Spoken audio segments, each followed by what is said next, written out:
तर एसटी बँकेच्या व्यवस्थापकीय संचालकांनी शिंदे आणि सामंतांची आज भेट घेतलेली आहे। 12 संचालकांची बँकेच्या सक्षमीकरणावरती चर्चा झाल्याची माहिती मंत्री उदय सामंत यांनी दिली आहे।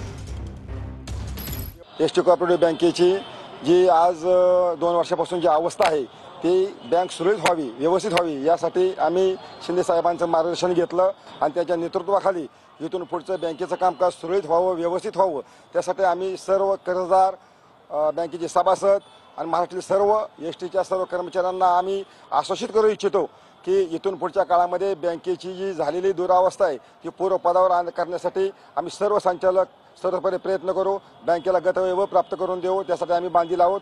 धन्यवाद। त्या बैठकीला मी स्वतः उपस्थित होतो। एकनाथ शिंदे साहेबांसोबत या 12 संचालकांची जी बैठक झाली ही बँकेच्या सक्षमीकरणासाठी झाली की बँक आहे त्याच्यापेक्षा एसटीची कशी मोठी करता येईल, एसटी कर्मचाऱ्यांना त्या बँकेचा फायदा आहे त्याच्यापेक्षा जास्त कसा करून देता येईल याच्यावर सांगोपांग चर्चा झाली। कुठेही शिवसेनेमध्ये ही कर्मचारी मंडळी किंवा संचालक आले अशातला अजिबात भाग नाही।